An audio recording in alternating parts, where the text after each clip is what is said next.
part of the Press Play Podcast Network. The 1-1 pitch. A swing and a drive to deep right. Away back. Goal!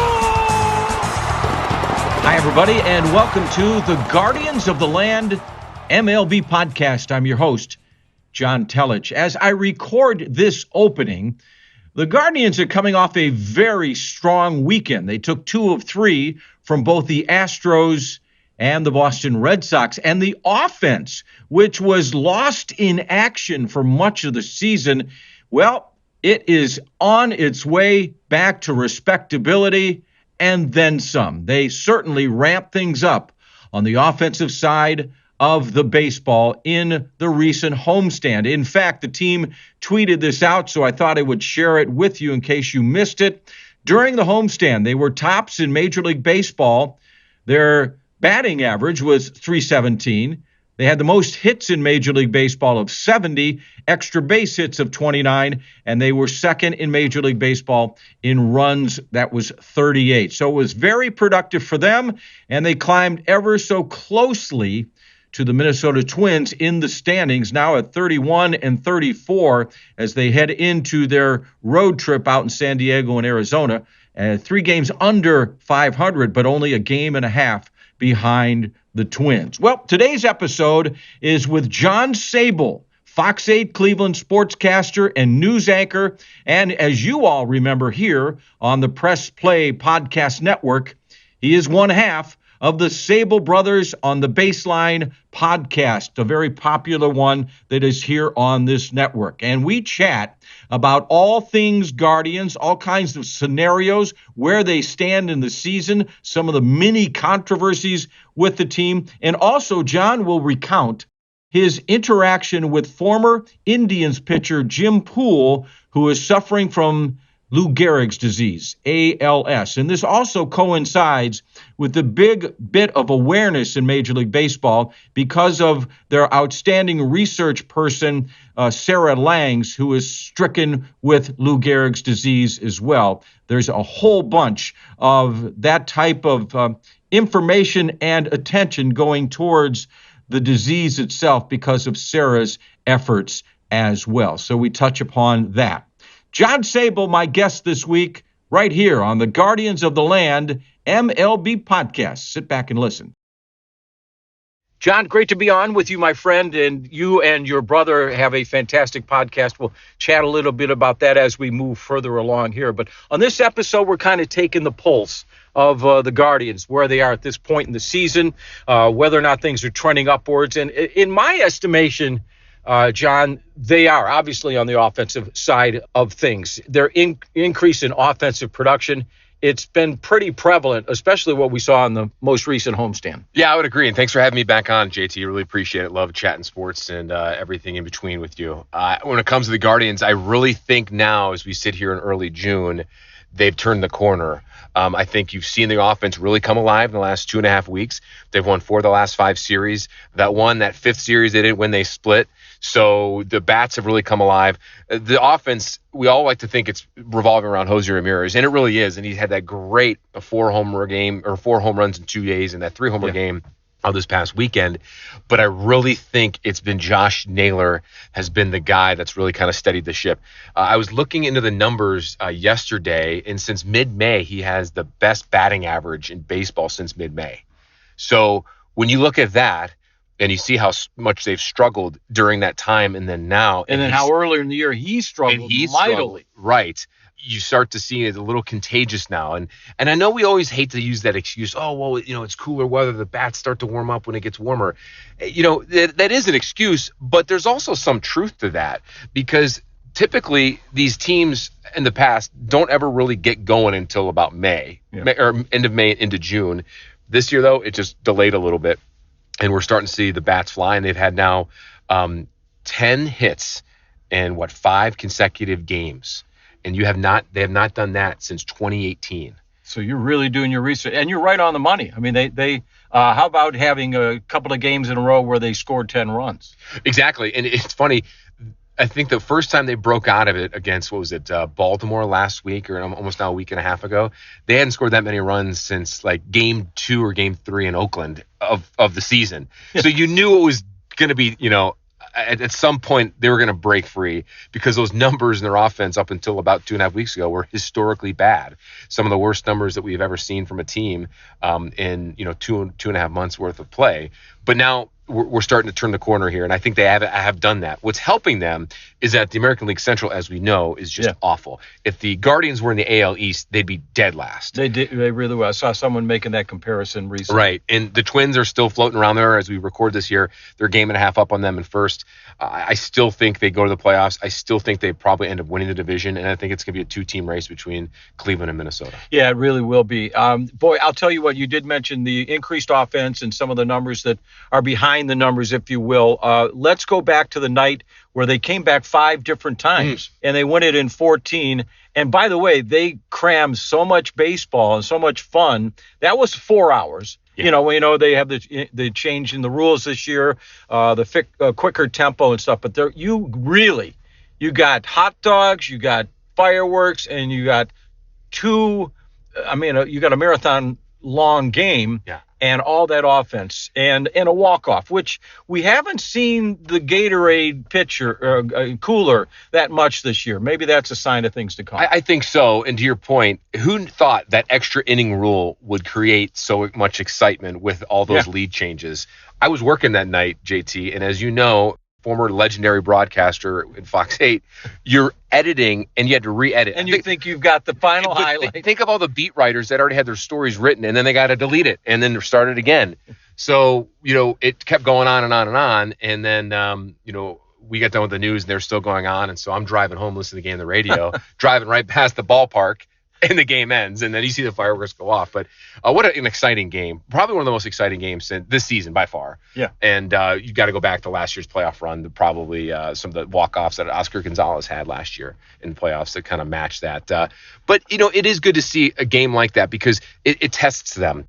It's going to boost the morality of their team. You're really going to get their confidence. If any guy on that team, any hitters that were struggling, that were lacking some confidence, definitely got some there because everyone seemed to hit the ball in that game. Yeah. And you had some of those young kids came up with some clutch hits. I know Freeman had one, and some of the other young players, and Will Brennan. Yeah. And so they're the ones that get to share the media spotlight with Andre Knott, after the game, and that's all well and good, and that's kind of fun. Which goes to the other side of the coin. I know there's been discussion in the media recently about the kids that they allowed to leave the organization. Will Benson comes to mind down in Cincinnati. Yeah. And, Nolan Jones in Points North. Your thoughts on that? Do they give up too much on these kids?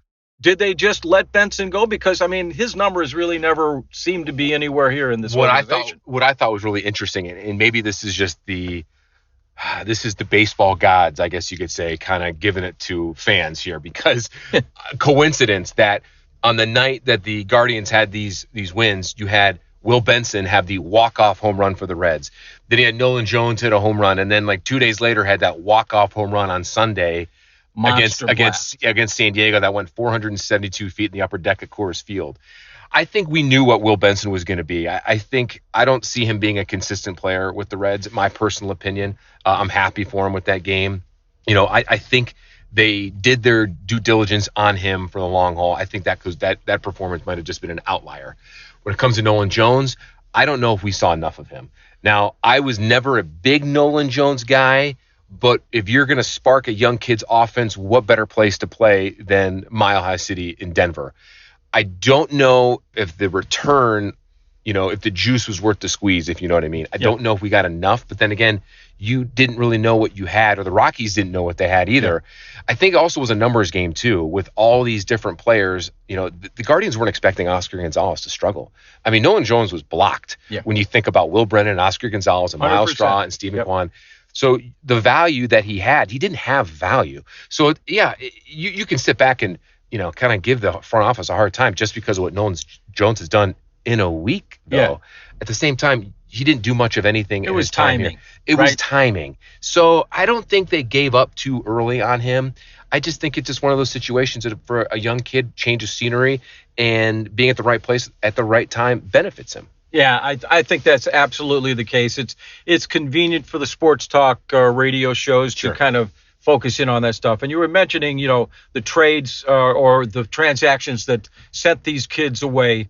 In recent times, all we keep hearing are rumors or just, talk fodder, if you will, about the benefits or the pluses or minuses of using this huge asset that is Mr. Bieber. Yeah. And getting something for him. Where do you stand on that? So let's look at his contract, for instance. So the Guardians own his contract for the next 2 seasons, right? So he's up for they control him. So they have arbitration this summer, and they would have arbitration the next summer, and then he's an unrestricted free agent. So they have all the leverage in the world. And so I think he's making $10.5 million this year with arbitration, and that number is just going to go up next year. They aren't hurting to get rid of him based on the numbers, contrary to what some fans like to think of ownership and being cheap. That's not the equation here. No. The equation or the conflict here is, do you deal a guy who's already probably hit his peak maybe or in his prime of his career now and try to get all of what you can right now, and even with having arbitration, because you can get quite a haul for him. But I will be honest, if this was 2019, and if let's say that he has pitching like he played in 2019 now, the haul would be probably double. Yeah. He's not the same pitcher he was a few years ago. His velocity and his fastball continues to drop every year. That's been noted. But still, you're still going to be able to get some nice pieces in return. Do you make that move? I think, JT, it comes down to where are they at in a month. Let's say they're still winning. With trade deadlines early August, end of July. 8 weeks away or so? 8 weeks, 7, 8 weeks. If they're still winning like they are now, and let's say they're in first place and Bieber's still pitching well, I don't see how they consciously can just deal him when they're winning. If they're kind of struggling and they kind of get back in that April, May rut and maybe they're 4 or 5 games out, I think they deal him. But it's winning, and they know they have control on him for 2 years. They can reapproach us in the winter if they need to, if they want to deal him. I don't think they're re-signing him. I think that they tried to re-sign him. It didn't. His money is too much, asking price, the market value, and we've seen that time and time again in this town what they do with baseball. I mean, can we sit here and list all the guys? It's incredible. Well, you go from the CC Sabathia, Cliff Lee, and so on and so forth down Clevenger and Bauer. Trevor Bauer was one that got a decent haul, and so. The timing's got to be right, and at the end of this season, I don't know. I agree with you. It's almost like a two-pronged look at the where the team is in about 7 weeks or so from now. And what do you get in? That's the other thing. What are you going to get? Like you don't need a prospect. You need a major league ready established bat. If it's just a 1-for-1, that bat better be that major league ready proven bat. This team doesn't need many more prospects. Yeah. They need someone to help them now. Yeah, their major league ready bat that's always produced on the offensive side of things has always been Jose Ramirez. His RBIs are down this year for an obvious reason. The first month and a half of the season, nobody was on base. Right. And whereas a year ago it was absolutely insane the amount that he was producing. But he is still, he's a year away or so from the problems he had with his hand. I think you're going to see in the next 3.5 months or so a very a productive Jose Ramirez. I think you will, because you just started to see it this past weekend, with the 4 home runs in 2 games, 3 in 1 game. You're starting to see it, and I think it's hitting is contagious, right? Yeah. And so I know we got the day off on Sunday and a well-deserved day off, but as the season goes on, the summer goes on, once they kind of get more, more of the rhythm on offense, they're starting to see these pitchers a second time, and these teams a second time around is also key. That's the one guy I'm never worried about is Jose Ramirez. He's the one constant on this team. There are some slumps. Everyone has slumps, but he's a guy that will turn on at some point. And usually, if you look at his numbers, his Septembers are always big. Yeah, and this year they may need to have an incredible September for him, because it's going to be game by game a duel down right to the end of the season, I think, with Minnesota to get that division. I would agree, and I think if you look at Jose Ramirez's numbers and look what he's done, he's been in the top 5, 4 of the last 5 years, I think, give or take, of final MVP. I think we'll see if he can get back in the top 5, conversation. I don't know if he will, but I still think you're still going to have some good numbers and some, good outcomes here from him going on the rest of the season. It's just unlike Jose to struggle consistently. He'll get out. He'll bounce out of it at a consistent rate, which I think we're starting to see. But I do think, to your Twins point, it's going to be Guardians and Twins down the road. Minnesota's got questionable pitching, like it always seems like they do. We know their hitting's great. They made that trade with the Marlins that send Luis Ariz down there, who killed Cleveland last year for that young pitcher. So they needed to do something, but we'll see if that pitching can withstand, their lack of pitching withstand, if their hitting can carry them into their season.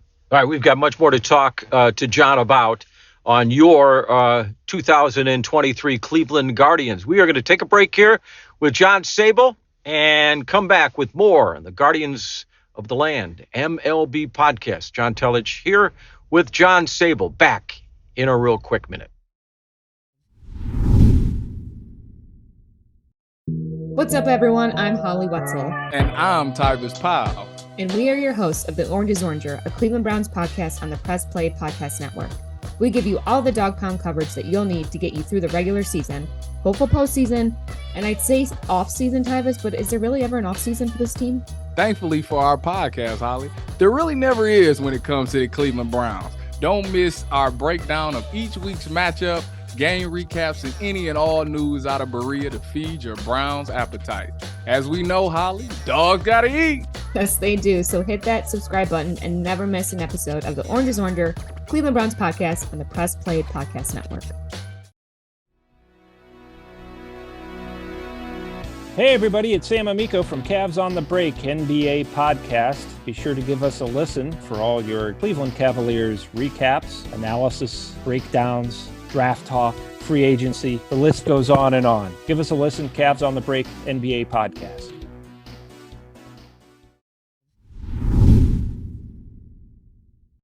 We chatted, John, about Shane Bieber. We've chatted about the offense perking up, and that's all great. But I think we really wouldn't be in this conversation with the team close behind the Twins if it weren't for those two kids that came up from Columbus, Logan Allen and Tanner Bybee. Your impressions so far on these two kids? I think what Zach Meisel of The Athletic wrote it best, that those two young guys are the MVPs of this team right now as we sit here in early mid-June. And I couldn't agree more. These guys rose quickly through the system. And when they broke camp, we didn't really know when we'd see them back here, or not back here, when they would make their debut here. And it was quicker than we thought. Yeah, the injury to Savali and Tristan McKenzie. And kind of back to the Shane Bieber point, the fact that these two guys have already been having a great start to their careers is making almost Shane Bieber expendable, which has caused these rumors to percolate and everything. I think these two young guys are going to be the face of this rotation, along with Tristan McKenzie. These three are going to be the guys here for the long haul. You got Williams down in. I was going to say Gavin Williams, and he's going to be the next guy that's going to come up here. I mean, like, every couple years, the Guardians just spit out pitching prospects like no other. Don't forget about Daniel Espino, who unfortunately we haven't really seen much. in 2 years. Yeah, and he's injured too. But he was going to be the next guy. He should have already been here if he hadn't gotten those back-to-back injuries. But I think my one question that I have regarding Logan Allen and Tanner Bybee is that how are teams going to adapt to them the second time around once the teams get a book on them come late July, early August, around that time? Because then it's going to be all about adjustments. How are those two guys going to adjust to these teams that now already know what you're going to be throwing and what your patterns are, and all that kind of situations? Because that right there is going to be a good test for those young pitchers, and it's a young test for any major leaguer too, if you think about a hitter at the plate too. Well, and they're certainly trending upward. Here's some stats for our stat geeks, as it were.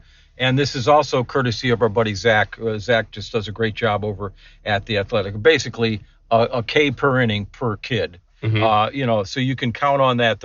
They have the ability to punch people out. They started that way in their major league careers with those consistent punch outs that they had, and they continue to do that. And combined, their ERA is 2.96. So things are trending up for those two young individuals, and things have not trended up for one James Karinchak. Let's talk about him. He's going to be down in Columbus for let's just say the foreseeable future till he gets things straightened away. What did you see out of him before he went away? And he certainly is salvageable. I mean, he's not ready for the scrap heap by any imagination. No, I don't think it didn't shock me that he was sent down after the struggles a little bit, because he's had some flashes this year of some control issues, which has unfortunately been his MO.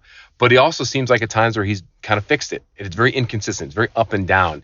So it didn't surprise me that he got sent down, because the timing of everything after what happened over the weekend and some of his starts, some of his relief appearances. But this is something where they're going to monitor. They need him to work through his control. His curveball is absolutely devastating when it hits, but some of these guys are sitting on it. I don't know if he's tipping his pitches. I don't know if it's just something where he's just not getting the right spin on it. But that's the big thing with some of these guys. When he's getting out the big hits, that curveball just hangs, and they that's having the book on him. To me, it's between the ears when it comes to these pitchers. If you don't have the confidence or the focus, then your mechanics are going to be off. It's a trickle-down effect. And James Karinchak is a very emotional guy. We see it on the mound. Saw it the first night of the season that he was on the hill. Right. You saw it on the road. You saw how the fans got to him and how, he might have been the first guy in Major League Baseball to, get hit by the timing rule. Right. It took too much time. And that's a good segue, JT, because I think the pitch clock, and this has been talked about, has really hurt him, because he's a guy that used to always take his time. He kind of reminded me, this is a kind of a random comparison, but you'll remember this. When Manny Ramirez first broke into the big leagues, and I know he was a hitter and not a pitcher, he always had very gyrations. He was kind of like a Mike Hargrove, human rain delay in a way. He's always fixing his batting, always like, twitchy, kind of just like, not really relaxed. That's how James Karinchak is on the mound, or was. When you have that pitch clock, he doesn't have time to do that. He's out of his element. And by doing that, it's affecting, I think, his focus. It's affecting his mechanics, and it's affecting his wildness, if you will. And I think if you go down back to the minors where the pitch clock is already there, it was there last year before it came to the majors, the Guardians are hoping that he'll be able to kind of get in a better rhythm.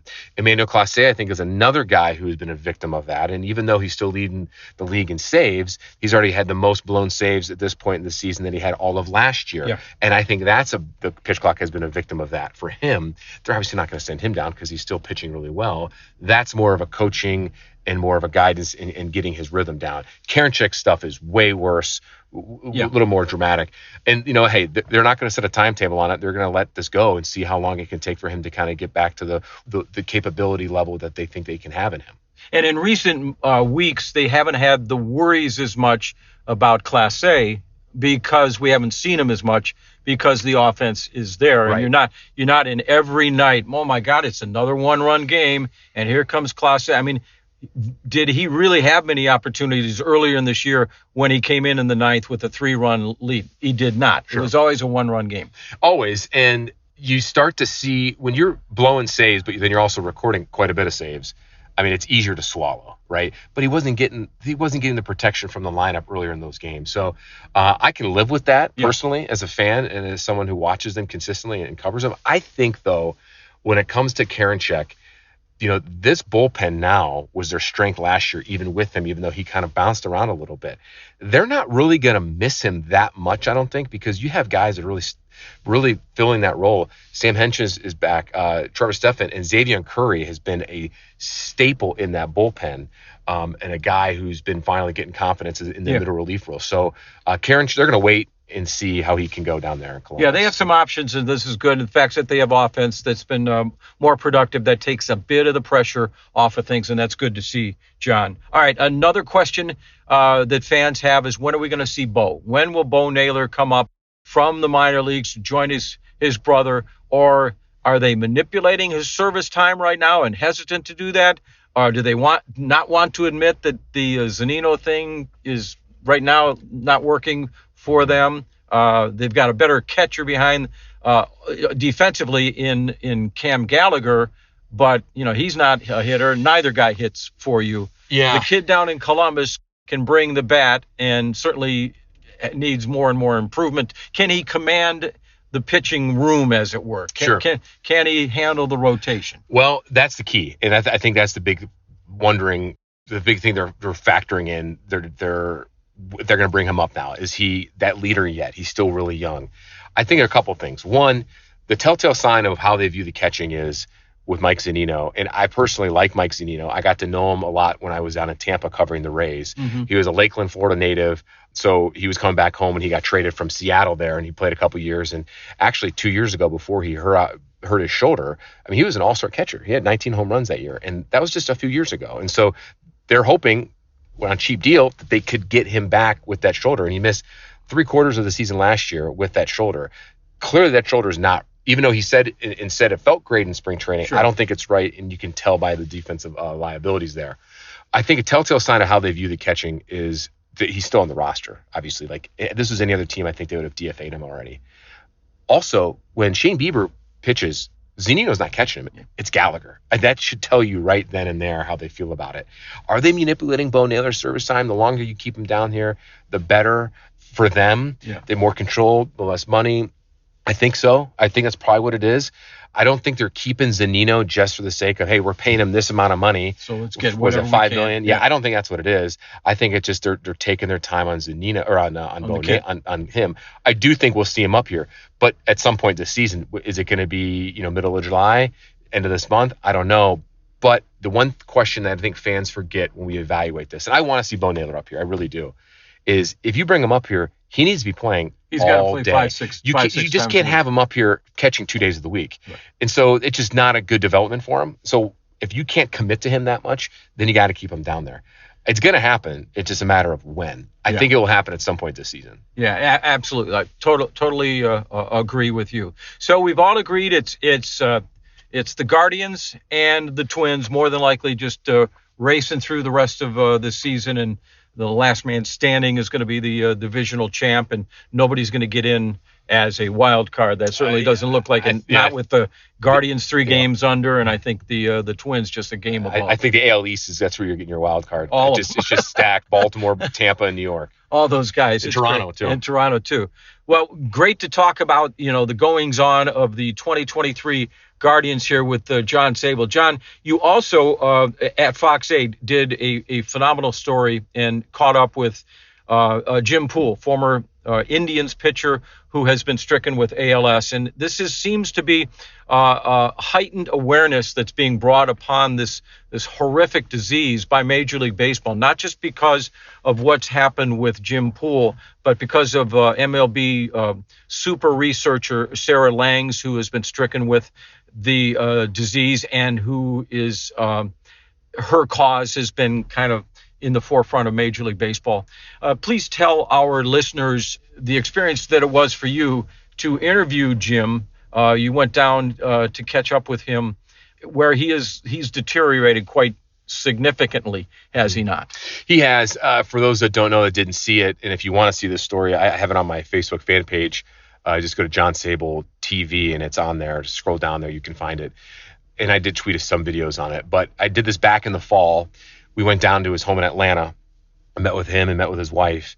And at this point in time, Jim's speech was probably about 80% gone. And I have not talked to his wife in a few months, but I think I would imagine it's obviously progressed much, much worse from now, or from then to now. He's been diagnosed now about 1.5 years with ALS.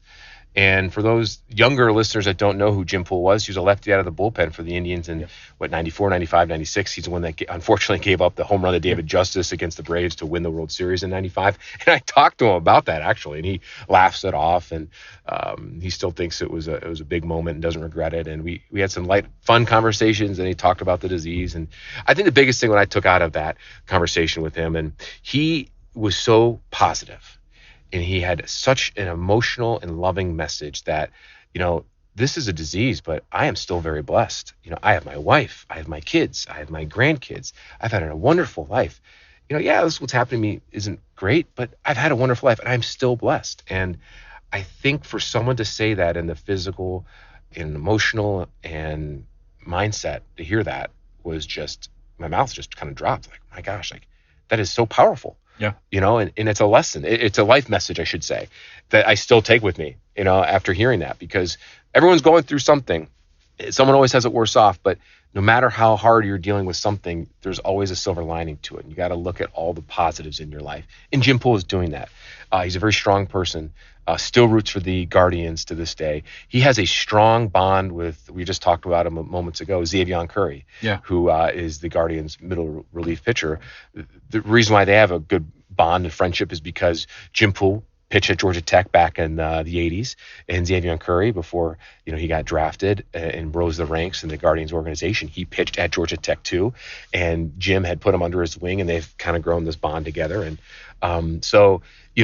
to see ALS in baseball, what happened to Lou Gehrig and now with Sarah Langs, it's just so tragic, and just the similarities between all of their stories come together, and it's just remarkable. It's sad. It's inspiring. We got to make awareness to this disease, that we need to have this go away. We need more money and more effort to eliminate this, and more research to help, because it is a 100% fatal disease that people aren't aware of, and that there's not much you really can do.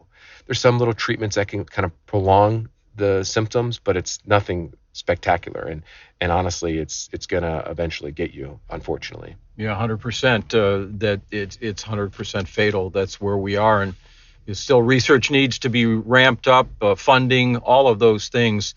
Big shout out to MLB.com's Mandy Bell. Yeah. God bless that young woman. She's, first of all, a tremendous writer and reporter, but her friendship with Sarah is it's really touching. And the bond that those two have together, and how she so much has the side of Sarah and has her back, if you will. You won't find a more loving set of friends. And it's truly inspiring. It is. And just a big, huge shout out to Mandy, as she maneuvers, week in and week out, her job covering a Major League Baseball team, while her best friend is dealing with this. And such a courageous young woman is Sarah. The fist bump challenge that she set out, just more and more awareness needs to be placed upon what has been going, and the significance of Lou Gehrig's passing, the date that he passed away, and also the date that he ended his streak of 2130. 2,130 hits, May 2nd, which is also Sarah Lang's, I guess, birthday. Yeah. So those two have similarities too. Isn't that crazy? And then, of course, Lou Gehrig passed away at the June 2nd, which was a month later. Yep. It was 2 years after he got diagnosed, I think, is when he ended up passing away in 1941. He got diagnosed in 39. We always hear I feel like I'm the luckiest man on the face of the earth. When I asked Jim Poole that, he's like, I always heard that in baseball. I always heard that on Lou Gehrig's day in the stadiums, and I ignored it. And then when I got stricken with ALS, I finally knew what he meant. Wow. And I still get goosebumps just recounting that. And I did then. I'm doing it right now. He gets it. And that was the same message. Like Sarah, Lou, and Jim all have the same message, and feeling how blessed they are when they're dealing with this horrific disease. It's just remarkable. Yeah. So if you can, our great listeners here of this pod, keep Sarah in your heart, and keep ALS in the front of your mind if you are able to donate towards that incredible cause. It would certainly be much, much appreciated.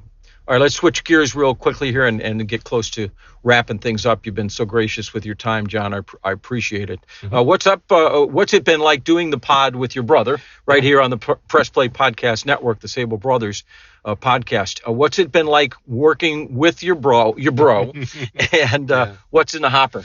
Yeah, it's crazy. We're approaching episode 50 soon, so we have to figure out something special to do on that particular day. We've taken kind of a month break just because of our schedules, and he's been busy with family time. My nephew, Scott's son, graduated high school and going to college in the fall, and vacations and all that sort of stuff. And it just coincides with the lull of the summer in sports too. But we're ramping it back up here shortly. We've got Travis Fryman, former Indians third baseman, longtime player who still now works for the organization. He'll be coming on soon. We'll be recording that here this week. We're going to get Jim Thome at some point this summer, and he's been a hard get. He's had a lot of he's busy at MLB Network, busy coaching his son's baseball team in Illinois. So who went to the state. This kid hitting tape measures like the old man? I'm going to find out. I know he's a freshman in high school, and I know he's hitting really well. So I would assume so. That's in that Thome blood.